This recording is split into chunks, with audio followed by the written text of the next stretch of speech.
Hello everyone, আকৌ আহি গলো আপোনালোকৰ সন্মুখত নতুন এটা ভিডিও লৈ নতুন আপোনাৰ টেষ্ট পেপাৰ যেটো সেট সি আছিল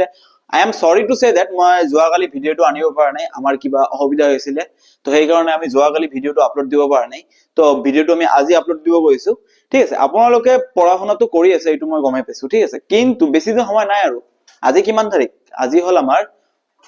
কিমান তাৰিখ আজি 19 ঠিক আছে আৰু পৰীক্ষাৰ কিমান দিন আছে 29 10 দিন মান আছে আপোনালোকে ভালদৰে পঢ়ি থাকক কষ্ট কৰি থাকক আমি টেষ্ট পেপাৰ দি আছো আপোনালোকে এইবোৰ চাই থাকক মই হসা কথা কৈছো এইবোৰৰ পৰা আপোনালোকৰ বহুত বেছি এটা সুবিধা হ'ব গৈ আছে ঠিক আছে আপোনালোকে চাই থাকিব ভিডিওটো আৰু আমি প্ৰশ্ন সমাধান কৰিম এতিয়া আপোনালোকৰ সন্মুখত আহি আছে আমাৰ প্ৰথম প্ৰশ্ন ইয়াতে আপোনালোকে চাব পাৰিছে কি বুলি কৈছে ইয়াতে আপোনালোকে ইয়াতে চাব কি কৈছে if the roots of a quadratic equation are real and equal কি কৈছে এটা quadratic equation মানে এটা দ্বিঘাত সমীকৰণৰ যিবোৰ মূল আছে এই মূল দুটা বাস্তৱ আৰু সমান ঠিক আছে বাস্তৱ আৰু সমান then discriminant d এর ভ্যালু কিমান আমি জানো d equals to কি হয় b square minus 4ac আৰু যেতিয়া d 0 কে ডাঙৰ হয় মই সমাধান কৰি দিয়াৰ লগে লগে বাকি কিছুমান আপোনালোকক দি দিম ঠিক আছে আপোনালোকে ইয়াতে চাব বাকি কিছুমান নলেজও দি দিম ইয়াৰ লগতে d যদি 0 কে ডাঙৰ হয় তেনে হলে আমি কম মূল দুটা বাস্তৱ d যদি 0 এৰ সমান হয় তেনে হলে আমি কম মূল দুটা বাস্তৱ আৰু সমান আৰু d যদি 0 কে কম হয় মাইনাসত হয় তেনে হলে আমি কম মূল দুটা কাল্পনিক মানে ইমাজিনারি এটো আমি উলাব নোৱাৰি ঠিক আছে তো ইয়াতে কি কৈছে বাস্তৱ আৰু সমান হ'ব বুলি কৈছে তেনে হলে d এর মান কিমান হ'ব 0 মই কি কৈছো d = 0 হ'ব লাগিব তাৰ মানে d এৰ মান 0 যদি আপোনালোকক খুদে যে বাস্তৱ অকল বাস্তৱ আৰু অসমান তেতিয়া হলে আপোনালোকে কি কৰিব লাগিব d > 0 বুজি পাইছে তাৰ মানে d এৰ মানটো ধনাত্মকত আহিব লাগিব আৰু যদি আপোনালোকৰ যে মূল দুটা কাল্পনিক তেনে হলে আপোনালোকৰ কি কৰিব লাগিব মূল দুটা মাইনাসত থাকিব মানে d এৰ মান মাইনাসত আহিব লাগিব ঋণাত্মক আহিব লাগিব তাৰ পিছত আপোনালোকে চাওক আমি নেক্সট প্ৰশ্নলৈ ইয়াতে এনেকৈ জাপ মাৰি দাম ইয়াতে কি বুলি কৈছে চাওক 3a plus b equals to 12 3a plus b equal to 12 এতিয়া কৈছে তলৰ কোনটো ইয়াৰ সমাধান নহয় মানে a আৰু b এর মান ইয়াতে বহালে আমি সমাধানটো শুদ্ধ নহব আপোনালোকে ইয়াতে চাওক কি আছে ইয়াতে 3 আৰু 3 আছে আমি যদি ইয়াতে 3 আৰু 3 দিও 3 into a এর মান 3 plus b এর মান 3 তেনে হলে এটো কিমান হৈ যাব 3 3 is 9 9 plus 3 12 এটো সাকসেসফুল তাৰ মানে এটো হয় কিন্তু প্ৰশ্ন দিয়া কি কৈছে নহয় আপোনালোকক মই এটা কথা বাৰে বাৰে কৈ দিছো যেবোৰ প্ৰশ্ন নহয় বুলি থাকে ন এইবোৰ প্ৰশ্ন বহুত বেছি বেয়া প্ৰশ্ন এইবোৰ প্ৰশ্ন ম্যাক্সিমাম স্টুডেন্টে কি কয় তাতে গৈ ভুল কৰি পেলাই দিয়ে নহয় বুলি কৈছে কি ইহতে এটা অপশন চেক কৰে হয় বুলি ইহতে ভাবিলে যে এটোই হ'ব লাগে মাৰি উলাই আহি কনফিডেন্সত ভাই বিন্দাস মোৰটো পৰীক্ষা হৈ গল ৰিজাল্ট দিয়াৰ পিছত মনটো বেয়া হৈ থাকে মই কৰিলো কেলা এটো ভুল হৈ থাকিল ঠিক আছে তো এনেকা ধৰণৰ ভুল আপোনালোকে নকৰিব ঠিক আছে ইয়াতে আপোনালোকে চাব নেক্সট আমি b2 বহাই চাম ঠিক আছে 3 into 5 এর মান এবাৰ 5 আছে মাইনাস b আছে -3 আছে তো ইয়াতে আমি -3 লিখি দিছো 3 আৰু 5 পূৰণ কৰিলে 15 15 - 3 কিমান হ'ব 12 মানে এইটো হয় ঠিক আছে c এর মানটো চাও 3 কিমান c এর মানটো কিমান 4 0 তেনে হলে 3 into 4 plus 0 3 আৰু 4 পূৰণ কৰিলে 12 এইটোও হয় লাষ্টটো তেনে হলে লাষ্টটোই হ'ব 3 into 2 plus 4 তাৰ মানে 3 into 2 plus 6 2 into 6 plus 4 equals to 10 তাৰ মানে এইটো নহয় option number D is the correct answer এইকৈ আমি সমাধান কৰিব লাগিব নেক্সট প্ৰশ্নলৈ আমি এতিয়া লাহেকৈ আমি জপিয়াই যাম এনে ধৰে ঠিক আছে আৰু ইয়াতে আপোনালোকৰ সন্মুখত আমাৰ নেক্সট প্ৰশ্ন আহি পাইছে আপোনালোকে চাব এটা যদি কোনো গাণিতিক অগ্ৰগতি মানে কি কৈছে এটা অ্যাৰিথমেটিক প্ৰোগ্ৰেশন সমান্তৰ প্ৰগতি ঠিক আছে ইয়াতে অলপমান ভুল হৈছে সমান্তৰ প্ৰগতিৰ সাধাৰণ পাৰ্থক্য 4 আৰু প্রথম পদটো 3 হয় তেন্তে দশম কার্যকাল কিমান তেনে দশম কার্যকাল মানে sorry I am extremely sorry ইয়াতে কৈছে দশম পদটো কিমান হ'ব ঠিক আছে আপোনালোকে চাওক প্ৰথম পদ কিমান কৈছে প্ৰথম পদটো কৈছে 4 আৰু কি কৈছে এন্ড দ্য ফাৰ্স্ট টাৰ্ম সৰি কমন ডিফাৰেন্স মানে সাধাৰণ পাৰ্থক্যটো কৈছে ইহতৰ কি বুলি কৈছে পাৰ্থক্যটো বুলি কৈছে পাৰ্থক্যটো কিমান কৈছে ইয়াতে পাৰ্থক্য কিমান কৈছে তাৰ মানে d এৰ মান কিমান কৈছে 4 আৰু প্ৰথম পদ a এৰ মান কিমান কৈছে 3 তেনে হলে হোৱাট ইজ দ্য 10 টার্ম তেনে দশম পদটো কিমান হ'ব আমি জানো দশম পদটো এনেকৈ লিখিম প্ৰথম পদ প্লাস n - 1 into d ঠিক আছে ইয়াতে a কিমান আছে 3 আমি 3 লিখিছো প্লাস n মানে 10 - 1 into d কিমান আছে 4 4 3 লিখিলো ইয়াতে 10 ৰ পৰা 1 গলে কিমান থাকিব 9 9 into 4 কিমান হ'ব 36 36 plus 3 কিমান হ'ব 39 অপশন নম্বৰ a টো আপোনালোকে উৰাই দিয়ক ইয়াতে গম পাইছে a টো আমি এনেকৈ উৰাই দিলো নেক্সট প্ৰশ্নলৈ আমি জপিয়াই যাম ইয়াতে আহা কৈছে আপোনালোকে বস্তুখিনি বুজি পাই আছে ইয়াতে মই এটা সৰু এটা ৰিকুৱেষ্ট আপোনালোকৰ ওচৰত এইটো মান bc টো একচুয়ালি 20 নহব এইটো 8 হ'ব ঠিক আছে ইয়াতে bc টো কিমান হ'ব 8 হ'ব এইটো আমাৰ টাইপিং মিস্টেক হৈ গৈছে, ডাঙৰ এটা মিস্টেক, এইটো 8 সেন্টিমিটাৰ হ'ব। ঠিক আছে, ইয়াতে কি হৈছে, এটা ৰাইট এংগেল ট্ৰায়াঙ্গেল আছে, সমকোণী ত্ৰিভুজ আছে, এটা সমকোণী ত্ৰিভুজ আমি আঁকিলো, সমকোণী ত্ৰিভুজ আঁকাৰ পিছত আমি ইয়াৰ নামও দি দিলো এ বি সি, কাৰণ ইয়াতে কি কৈছে এংগেল বি 90 ডিগ্ৰী হ'ব লাগিব, তেনেহলে এংগেল বি আমাৰ কিমান হ'ব লাগিব 90 ডিগ্ৰী। ঠিক আছে, এতিয়া আমি চাও AC কিমান কৈছে, AC আমাৰ 10 কৈছে, আৰু আমাৰ BC কিমান কৈছে, BC আমাৰ 8 কৈছে, তেনেহলে আমাক কি কৈছে যে 10A এই কোণটোৰ মান উলিওৱা 10A। এতিয়া আপোনালোকে ইয়াতে মাথা ঘামাব লগা আছে যে একচুয়ালি 10A আমি কি জানো, 10A হয় কি হয় আমাৰ 10A equals to perpendicular by base, perpendicular by base. এতিয়া আমাৰ পাৰপেন্ডিকুলাৰ কোনটো হয়, যেতিয়া আমি যেটো এংগেল লম তাৰ অপোজিটত থকাটো আমাৰ পাৰপেন্ডিকুলাৰ হয়, আৰু তাৰ লগত থকাটো আমাৰ কি হয় বেস হয়। কিন্তু আমাৰ হাতত বেস আছে জানো, আমাৰ হাতত বেস নাই। তো এতিয়া আমি কি কৰিব লাগিব, এতিয়া আমাৰ বেস উলাব লাগিব। মই আপোনালোকক ট্ৰিপ্লেটৰ কথা কৈছো, ট্ৰিপ্লেটটো আপোনালোকে ভালদৰে চাই লব। যদি কি দিয়া থাকে, যদি আমাৰ অতিভুজৰ মান 5 দিয়া থাকে আৰু যিকোনো এটা বাহুৰ মান 4 দিয়া থাকে, তেনেহলে আনটো বাহু অটোমেটিক্যালি 3 হৈ যাব। মই কৈছিলো যদি অতিভুজৰ মান 10 দিয়া থাকে, যিকোনো এটা বাহু 8 দিয়া থাকে, তেনেহলে আনটো বাহু অটোমেটিক্যালি 6 হৈ যাব। এনেকুৱা ধৰণৰ বস্তু মই আপোনালোকক আগতে কৈছো। ঠিক আছে, আপোনালোকে এতিয়া কি কৰিব লাগিব, ইয়াতে আপোনালোকে চাও অতিভুজ 10 দিয়া আছে, এটা বাহু 8 দিয়া আছে, তাৰ মানে আনটো বাহু অটোমেটিক্যালি কিমান হৈ যাব 6। তাৰ মানে আমি পাই গলো ভূমি আমি কিমান পালো, b আমি পালো 6, p আমি পালো 8, তেনেহলে 10a কিমান হ'ব, 10a হ'ব p by b, p মানে 8, b মানে 6, 2 এৰে কাটিলে কিমান হ'ব 4, 2 এৰে কাটিলে কিমান হ'ব 3, তাৰ মানে আমি কিমান পালো 4/3। Option number B is the correct answer, 4/3। বাস এতিয়া আপোনালোকে ইয়াতে চাব। ঠিক আছে, আমি জানো cos θ equals to b/h। ঠিক আছে, আৰু cos θ ৰ ভাই কোন sec θ, sec θ equal to h/b, মানে এটা ভাইৰ উল্টা কথা কয়, তুমি যেটো কৈছা মই সেইটো নামানো। ঠিক আছে, তুমি যেটো কবা আমাৰ তা উল্টাটোৱে কৰিম। ইয়াতে cos θ কৈ আছে যে ভাই b/h, base by hypotenuse, sec θ মানে উস্তাদি মাৰি কৈছে নহয় hypotenuse by base। ঠিক আছে, যাৰ যেনেকুৱা কথাৰ নিয়ম তেনেকা চলিব দিয়ক। তেনেহলে ইয়াতে কিমান কৈছে, cos θ ৰ মান কিমান কৈছে 4/5, তেনেহলে ইয়াৰ ভাইয়ে কি হ'ব 5/4। Option number C is the correct answer, আহি গল। ঠিক আছে, এটো দিয়ে জানে, এটো ইজি হয়, ফর্মুলাত আমি বহাই দিছো, একেবাৰে ইজি। নেক্সট আমি ইয়াতে গুছি যাও, আমি ইয়াতে আমাৰ কি আছে, যদি এটা নিয়মিত বহুভুজৰ বাহুৰ সংখ্যা কিমান আছে 24, এটা বহুভুজ আছে, কিমানটা বাহুৰ বহুভুজ 24টা বাহুৰ বহুভুজ, তেন্তে বহুভুজৰ আভ্যন্তৰীণ মানে ভিতৰুৱা কোণৰ মান কিমান হ'ব। বহুভুজটো কিমান আছে, এনেকুৱা আমি জানো বহুভুজ এনেকা থাকে বহুত। ঠিক আছে, ইয়াতে কেইটা আছে 24টা বাহু আছে, কেইটা বাহুৰ বহুভুজ 24টা বাহুৰ বহুভুজ। এতিয়া কৈছে আভ্যন্তৰীণ ভিতৰুৱা কোণবোৰ, এই কোণৰ মানটো কিমান হ'ব। ঠিক আছে, এতিয়া আপোনালোকে ইয়াতে চাব, তেন্তে বহুভুজৰ আভ্যন্তৰীণ কোণৰ মান কিমান হ'ব। ইয়াতে আপোনালোকে এটা বস্তু চাব, এটা ফৰ্মুলা আছে, আভ্যন্তৰীণ কোণৰ মান সমান সমান কি হ'ব, ইয়াতে 180 minus 360/n। ঠিক আছে, যত n টো কি হ'ব, নাম্বার অফ বাহু, বাহু কেইটা আছে, নাম্বার অফ সাইডস। ঠিক আছে, তেনেহলে আমি ইয়াতে লিখিম 180 minus 360 divided by বাহু কেইটা আছে 24টা, বহুভুজৰ বাহু কেইটা 24, 24 দি যদি আমি 360 কাটি দিও কিমান হ'ব 15। তেনেহলে 180 ৰ পৰা আমি যেতিয়া 15 মাইনাস কৰি দিম, আমাৰ হাতত কিমান থাকিব 165। Option number D is the correct answer. বহুভুজৰ এটা কোণৰ প্ৰতিটো অভ্যন্তৰীণ কোণৰ মান কিমান হ'ব 165। এতিয়া যদি আপোনালোকক প্ৰশ্ন সুধিলে হয় যে এক্সটাৰ্নেল মানে বহিঃকোণৰ মান কিমান হ'ব, বহুভুজটো এনেকা আছে, ইয়াৰ বাহিৰৰ কোণৰ মানটো কিমান হ'ব, তেনেহলে আপোনালোকে কি কৰি দিব, আমি জানো এটা গোটেই কোণ কিমান 360, তো 360 ৰ পৰা 165 ভিতৰতটো, তেনেহলে বাহিৰতটো কিমান আহিব 360 ৰ পৰা 165 আপোনালোকে মাইনাস কৰি দিব, মাইনাস কৰি দিলে কিমান আহিব 180 90 195 আহিব। আহা গৈছে, আপোনালোকে বুজি পাইছে, এক্সটাৰ্নেল কোণটো কিমান হৈ যাব 195। নেক্সট আমি ক'ত যাম, নেক্সট আমি জপিয়াই আমাৰ কোশ্চেন নম্বৰ 7 লৈ আগবাঢ়ি আহিম। ইয়াতে আপোনালোকে চাব, এটা ধুনীয়া প্ৰশ্ন এটা দিয়া আছে, যদি সপ্তাহৰ প্ৰথম 4 দিনৰ গড় উষ্ণতা 39 ডিগ্ৰী সেলসিয়াস আছিলে, ঠিক আছে, আৰু গড় সপ্তাহৰ 96 ডিগ্ৰী আৰু গড় সপ্তাহৰ উষ্ণতা আছিল 40 ডিগ্ৰী সেলসিয়াস, মানে প্ৰথম 4 দিন এটা সপ্তাহ আছে। ঠিক আছে, 1 2 3 4 5 6 7, প্ৰথম 4 দিনৰ কিমান আছিলে, প্ৰথম 4 দিনৰ আছিলে 39, নো প্ৰবলেম 39 আছিলে। পিছত কি কৈছে, বাকি গোটেই সপ্তাহটোৰ আছিলে, গোটেই সপ্তাহটোৰ কিমান আছিলে,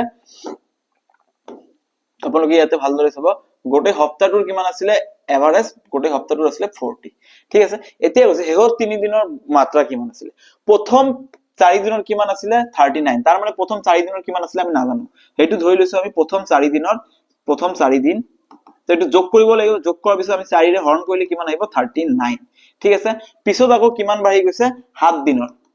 7 দিনৰ কিমান হৈ গৈছে, ইয়াতে 7 দিনৰ হৈ যাব 7 days divided by 7 কাৰণ 7 দিন equals to কিমান আছে ইয়াতে 40 কিন্তু এটা কথা আপোনালোকে ইয়াতে মন কৰিব কি মন কৰিব লাগিব 4 দিনৰ মুঠ উষ্ণতা কিমান আছিল যদি আমি যোগ কৰো তেনে 4 এইফালে পূৰণ হৈ যাব 4 39 লগত পূৰণ হলে কিমান হ'ব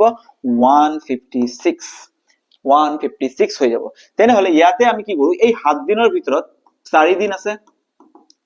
প্লাস 3 দিন আছে divided by 7 equals to 40 এই 4 দিনৰ মুঠ কিমান আছিল এই 4 দিনৰ মুঠ আছিল 156 আৰু 7 টো এফালে হৰণ হৈছে এইফালে গলে কিমান হ'ব পূৰণ হৈ যাব প্লাস 3 দিন 3 দিনৰ মুঠটো আমাৰ ওলাব লাগিব 7 এইফালে পূৰণ হলে কিমান হ'ব 280 7 into 4 28 0 156 এইফালে গলে কি হ'ব মাইনাস তেনেহলে 3 দিনৰ মুঠ উষ্ণতা কিমান হ'ব 3 দিনৰ মুঠ উষ্ণতা হৈ যাব 280 minus 156 280 ৰ পৰা 156 মাইনাস কৰিলে কিমান থাকিব 280 ৰ পৰা 156 মাইনাস কৰিলে থাকিলে 120 আৰু 124 কিমান থাকিব 124 এতিয়া 123 দিনৰ গড় উলাবলৈ হলে আমি 3 দিয়ে হৰণ কৰিব লাগিব ইয়াক 3 ৰে হৰণ কৰিম তাৰ মানে কি ইয়াকো 3 ৰে হৰণ কৰিব লাগিব 3 ৰে ইয়াক হৰণ কৰিলে 3 4 গুণ 12 ইয়াতে 0 এটা আহিব পয়েন্ট 4 আছে ইয়াতে 3 1 গুণ আচ্ছা 3 1 গুণ 3 41.3 আহিব option number C is the correct answer 124 যেতে আমি 3 ৰে হৰণ কৰিম তেতে আমাৰ কিমান আহিব 41.3 তাৰ মানে হেহৰ 3 দিন যে আছিল লাস্ট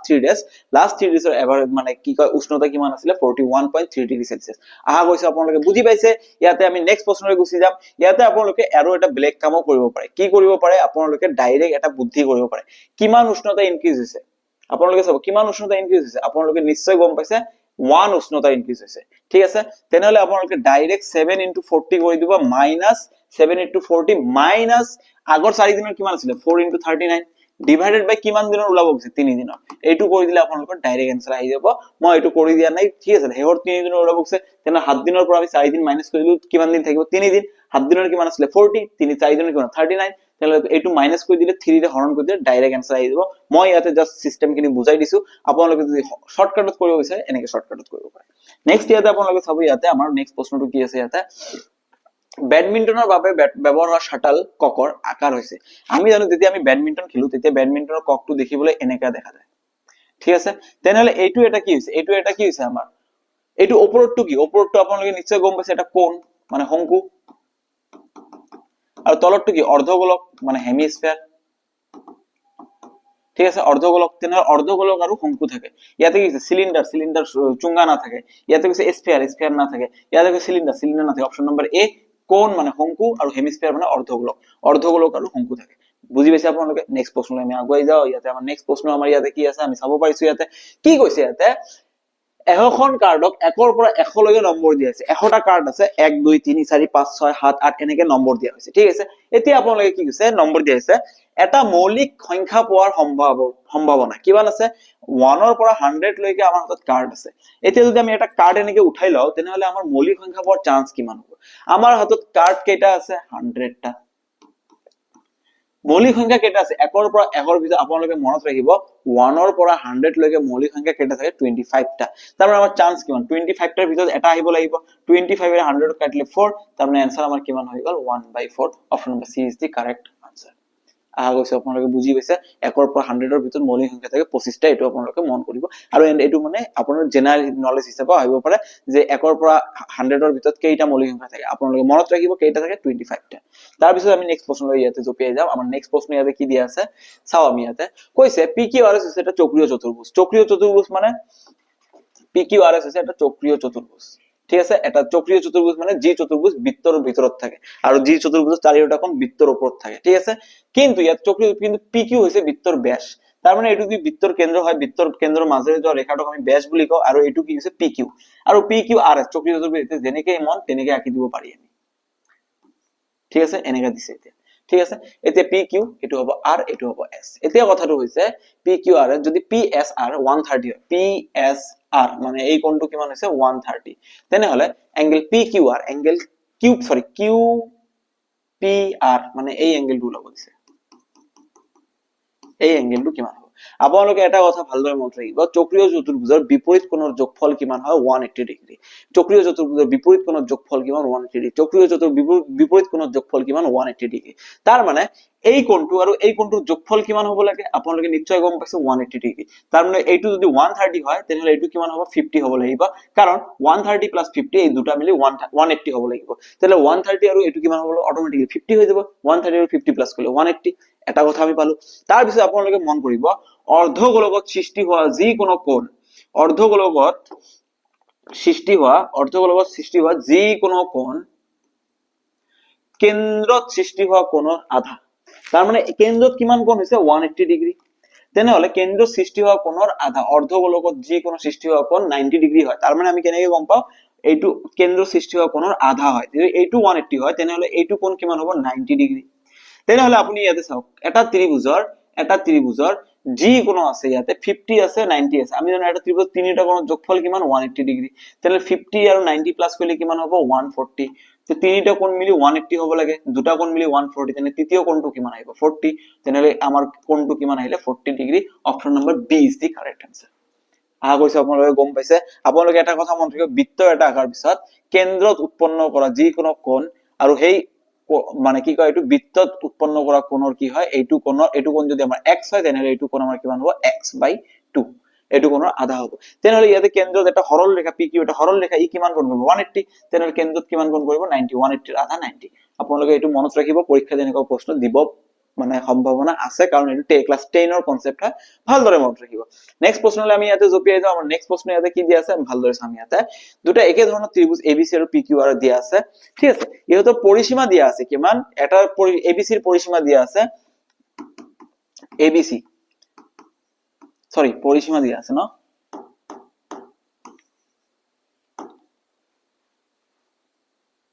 পৰিসীমা দিয়া আছে পৰিসীমা কিমান দিয়া আছে ABC ৰ পৰিসীমা ABC ৰ কিমান দিয়া আছে 64 আৰু PQR ৰ কিমান দিয়া আছে PQR ৰ দিয়া আছে 24 ওকে নো প্ৰবলেম যদি if PQ 12 cm PQ কিমান কৈছে 12 cm তেনেহলে আমাক ইয়াতে কি কৈছে AB ওলাব দিছে ঠিক আছে সরি PQ টু তলত আহিব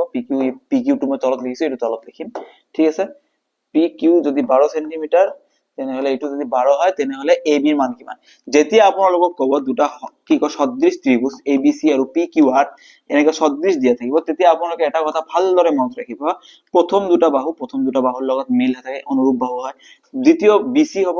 QR ৰ লগত পিছৰ বিন্দু দুটাৰ লগত আৰু AC হ'ব PR ৰ লগত ঠিক আছে ইয়াতে কাৰ কথা কৈছে কাৰ কথা দিয়া আছে ইয়াতে PQ দিয়া আছে PQ মানে এইটো তেনে এইটোৰ লগত মিল কোনটো থাকিব AB মিল থাকিব তেনেহলে ইয়াতে আমাক কি দিছে AB এ ওলাব দিছে ঠিক আছে তেনেহলে AB ওলাবলৈ আমি ইয়াতে কি কৰিম ওপৰত AB লিখিম ঠিক আছে আৰু এই বস্তুৰ অনুপাতটো সদায় সমান হয় আমাক এইটো ত্ৰিভুজৰ সদৃশত মানে কি কয় কনসেপ্টটো আমাক এইটোৱে কয় যদি দুটা ত্ৰিভুজ সদৃশ হয় তেনেহলে ইহঁতৰ পৰিসীমাৰ অনুপাত ইহঁতৰ বাহুৰ অনুপাত সদায় সমান হয় তা আপোনালোকে ইয়াতে এটা বস্তু ভালদৰে মন কৰিব ইয়াতে ঠিক আছে এতিয়া আমি ইয়াৰ পৰা মানটো ওলাব পাৰিম নিশ্চয় ওলাব পাৰিম কি ওলাব পাৰিম ইয়াক যদি আমি 4 ৰে কাটি দিও কিমান হ'ব 4 8 গুণ 4 নহয় 4 6 4 6 গুণ কিমান হয় আমাৰ 4 6 গুণ আমাৰ হয় 24 আৰু ইয়াক যদি আমি কাটি দিও 16 ইয়াক যদি আমি 2 ৰে কাটি দিও 3 ইয়াক যদি আমি 2 ৰে কাটি দিও 8 তাৰ মানে 8/3 equals to AB/12 এতিয়া আমি পূৰণ কৰিম 3AB হৈ যাব equals to 12 into 8 কিমান হৈ যাব 96 AB equals to 96/3 3 এফালে পূৰণ হৈছে এফালে 96 ৰে আমি AB কাটি দিলে কিমান হ'ব AB কাটি দিলে আমাৰ কিমান হৈ যাব 24 আচ্ছা ইয়াতে কাটি দিছো 3 4 4 into 8 32 তাৰ মানে AB আমি কিমান পালো AB বাহুৰ দিকটো হ'ব 32 option number B is the correct answer এটো আমি কাটাকাটি কৰি আমি কিমান পালো 32 বুলি পালো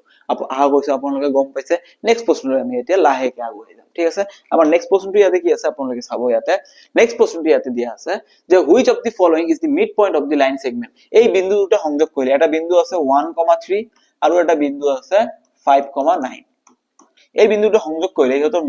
মধ্যবিন্দুটোৰ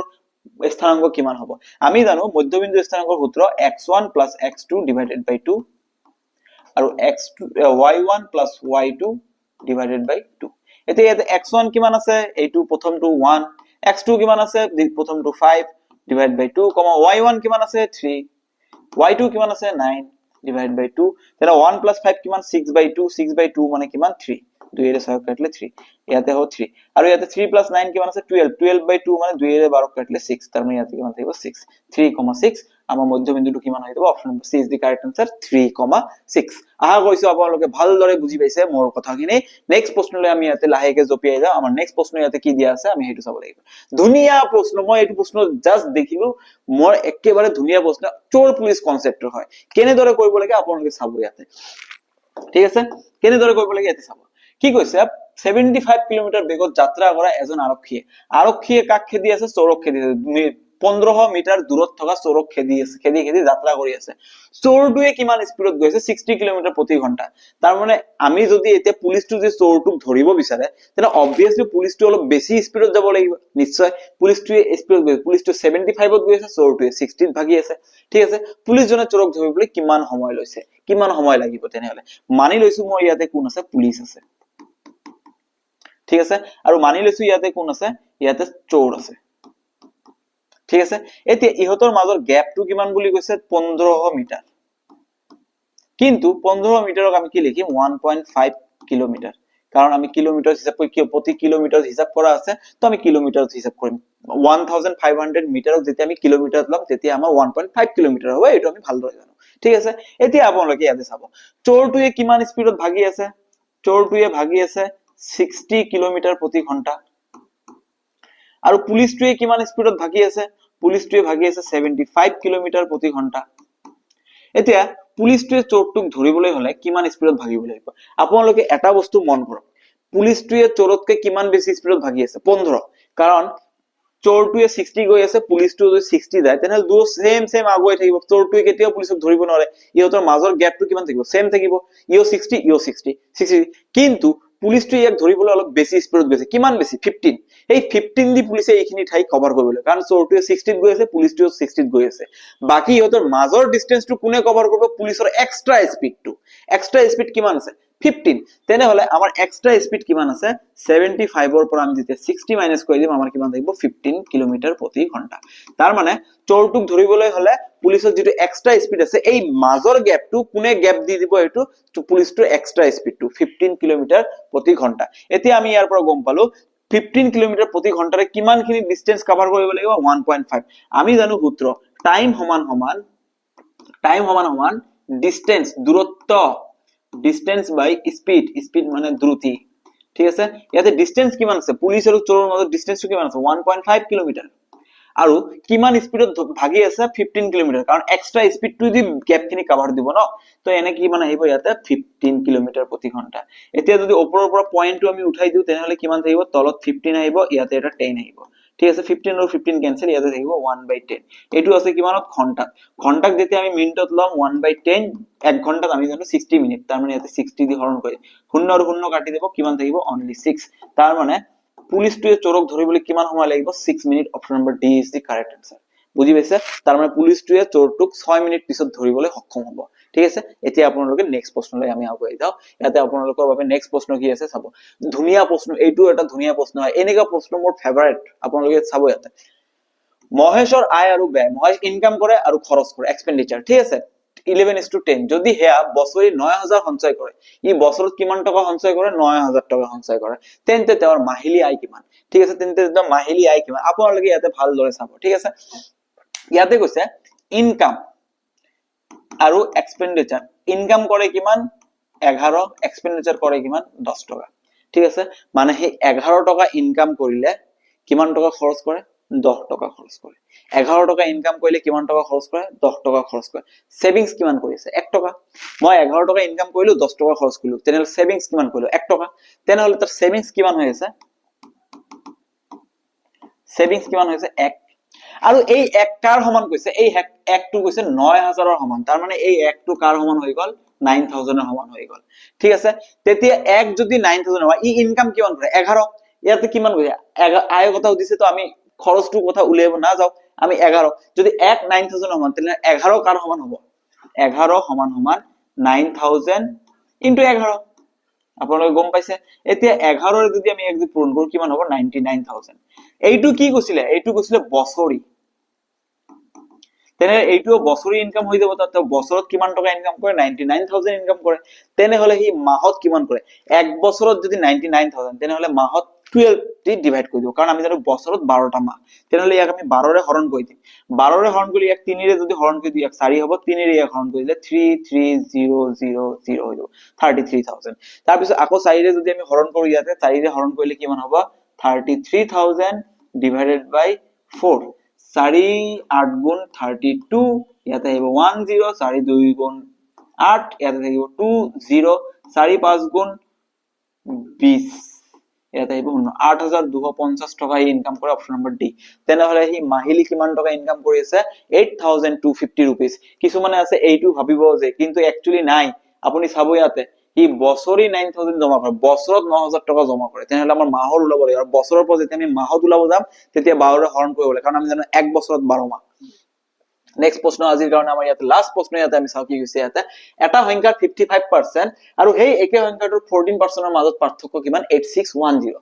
কি এই সংখ্যাৰ 85% হ'ব কি কৈছে এটা সংখ্যাৰ 55% আৰু 14% ৰ মাজৰ পাৰ্থক্য আৰে ভাই 55 ৰ পৰা আমি 14 বাদ দিলে কিমান থাকিব 55 ৰ পৰা আমি 14 বাদ দিলে থাকিব 41 আৰু এই 41 টো কাৰ সমান বুলি কৈছে 41 টো কৈছে 8610 সমান 8610 সমান যদি 8610 তেনে 1 কাৰ সমান হ'ব আমি জানো 8610 এইটো আহিব তলত 41 ঠিক আছে কিমান কৈছে 85% তাৰ মানে 85 কাৰ সমান হ'ব 1 যদি এইটোৰ সমান হয়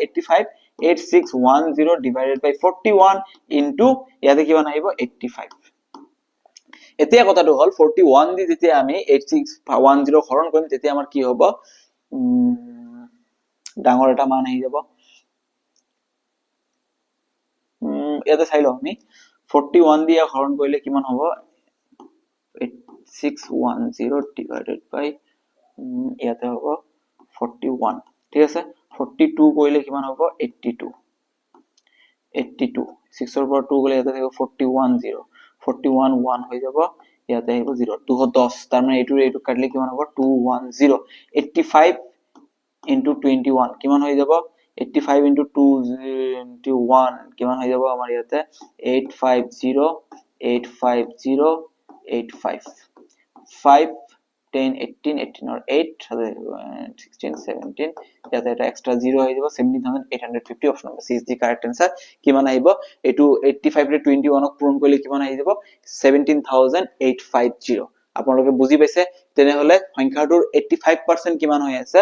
17850 rupees ঠিক আছে rupees তো নহয় পইচাৰ কথা কোৱা নাই সৰি 17850 আহা কৰিছো আপোনালোকে বুজি পাইছে এনেকুৱা ধৰণৰ প্ৰশ্ন আপোনালোকে পৰীক্ষাত নিশ্চয় পাব আজিৰ কাৰণে এইখিনি যদি আপোনালোকে মোৰ চেনেলটো সাবস্ক্ৰাইব কৰি দিয়া নাই তেনেহলে সাবস্ক্ৰাইব কৰি দিব লগতে নিজৰ ফ্ৰেণ্ডছৰ লগত শেয়াৰ কৰি দিব আৰু লগতে আপোনালোকে কি কৰিব ভিডিওটো ভাল লাগিলে লাইক কৰিবলৈ নেপাহৰিব আৰু আপোনালোকক কেনেকুৱা ধৰণৰ প্ৰশ্ন লাগে কমেন্ট সেকশনত জনাবলৈ নেপাহৰিব ঠিক আছে আজিৰ কাৰণে এইখিনি